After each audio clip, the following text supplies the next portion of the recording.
Maintenant, en direct avec Axel Kahn. Bonjour. Bonjour. Je rappelle que vous êtes généticien, président de la Ligue nationale contre le cancer. Vous êtes aussi l'auteur du livre « Et le bien dans tout ça ». C'est chez Stock. Vous êtes une des voix qui porte, évidemment, depuis le début de cette pandémie. Et on est heureux d'être avec vous ce matin, Axel Kahn, pour avoir votre sentiment sur l'évolution de la situation. Le président Emmanuel Macron semble hésiter. En tout cas, on nous dit qu'il réfléchit, qu'il consulte. Avez-vous un message, d'ailleurs, à adresser au président de la République ce matin ? Le message, mais le président de la République le sait bien, c'est que en matière sanitaire concernant la pandémie, il y a une inertie considérable entre les décisions qui sont prises et le début des effets favorables de ces décisions. Par exemple, au printemps 2020, le premier pic, la première vague, aussi bien qu'en novembre 2020, il y avait eu entre 15 et 18 jours entre un confinement infiniment plus strict qu'aujourd'hui et le pic des entrées en réanimation. Or, les entrées en réanimation sont déjà au pic de la deuxième vague, c'est-à-dire le pic 18 jours après le confinement. Cela veut dire que les choses vont être extraordinairement difficiles et cruelles, et c'est la raison pour laquelle mes collègues des services de réanimation en Île-de-France ont appelé à l'aide, parce que le tri des malades les plus urgents qui devront être réanimés en priorité va s'imposer. Axel Kahn, chacun est dans son rôle actuellement. Bien sûr, les médecins sont là pour alerter, notamment alerter la population, mais l'exécutif aussi est dans son rôle d'une certaine façon en essayant de prendre en compte l'ensemble des données, l'ensemble des éventuelles conséquences d'un confinement. Alors j'allais dire, vous avec votre sagesse, Axel Kahn, vous êtes un peu entre les deux peut-être. Est-ce que vous avez le sentiment qu'il y a une voie médiane ?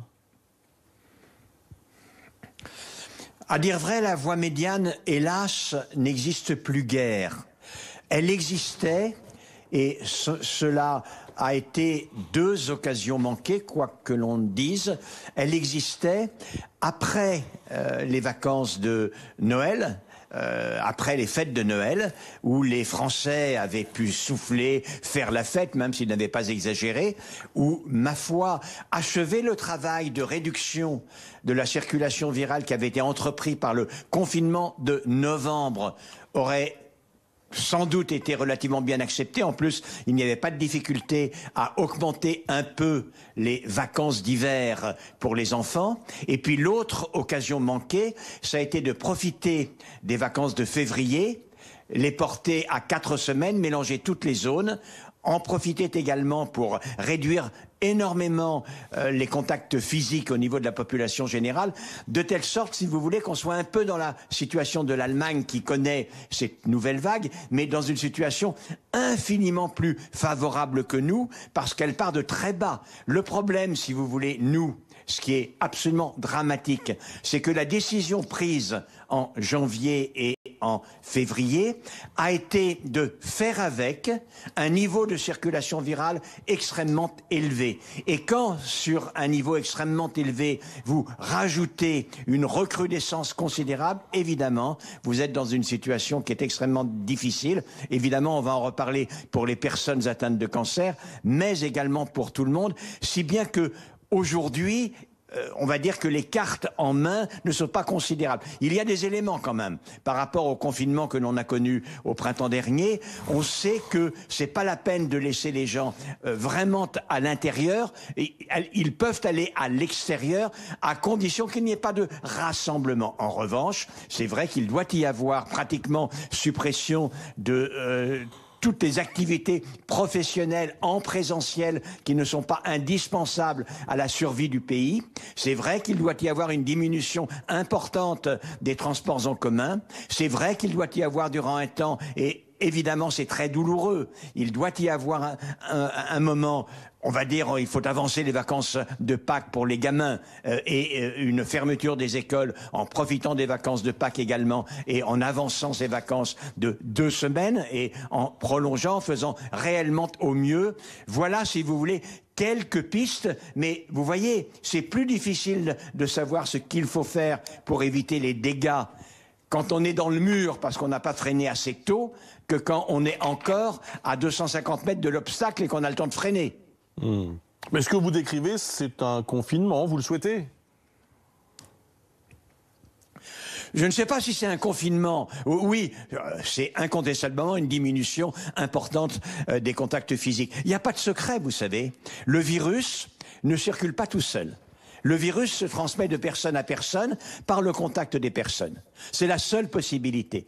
Donc, quand on est dans une situation qui devient dramatique, d'abord, le président a totalement raison, on a tous raison. Vous savez combien j'ai tempêté pour qu'il y ait une accélération au tout début, fin décembre et janvier de la vaccination.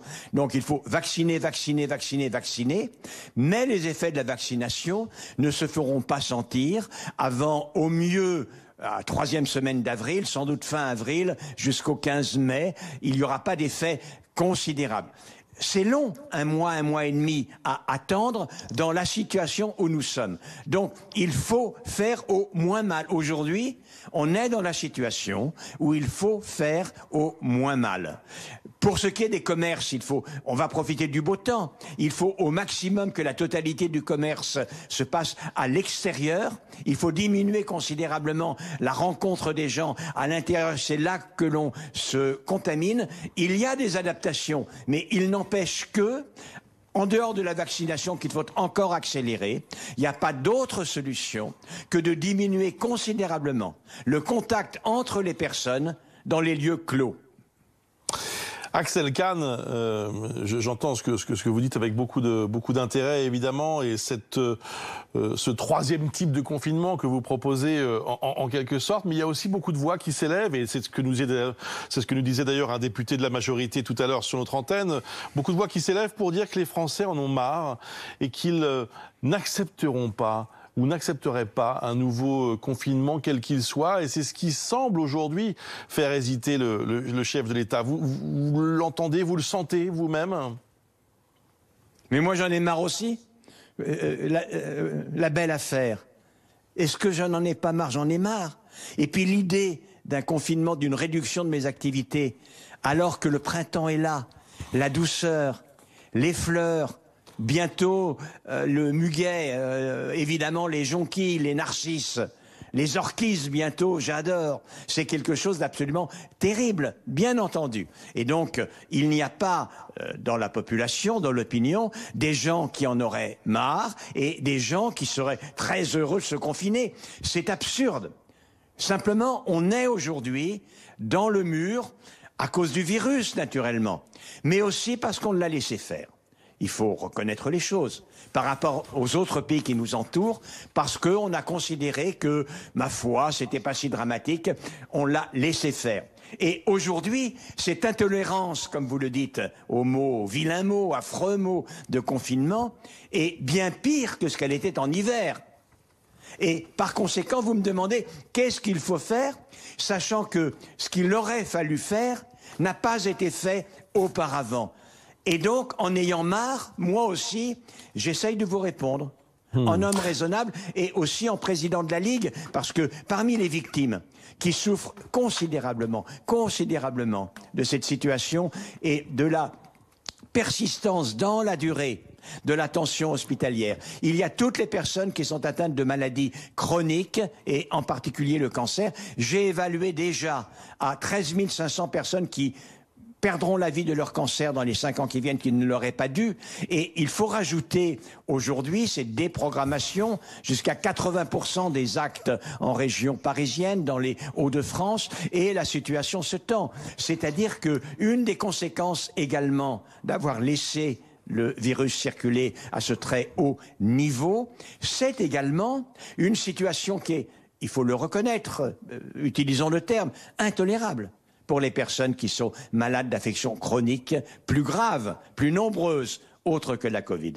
Oui, vous avez raison d'insister en effet sur la situation des personnes qui sont victimes de cancer actuellement, qui ne vont peut-être pas pouvoir être opérées dans les prochains jours ou les prochaines semaines, parce qu'il y a ces déprogrammations. Vous évoquez 13 500 décès supplémentaires dans les années à venir. Ça prend en compte justement ces déprogrammations ? Non, ça ne les prend pas en compte. Le calcul est basé uniquement sur les retards de diagnostic. Mais c'est l'essentiel, parce qu'un retard de diagnostic, c'est un retard de début de traitement. Et au retard de diagnostic, il faut ajouter le retard qui est lié à d'autres événements. Par exemple, aujourd'hui, des actes diagnostiques également, qui sont indispensables. Mettre un tube dans le côlon pour détecter, pour confirmer un cancer colorectal. Les endoscopies coliques sont déprogrammées pour la grande majorité.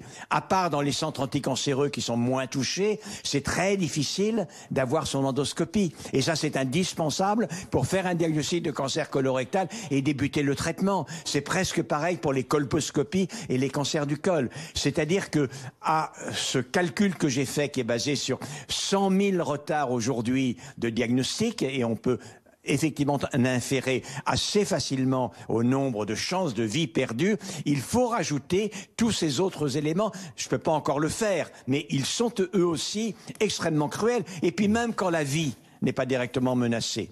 Il y a également un retard important de toutes les chirurgies réparatrices.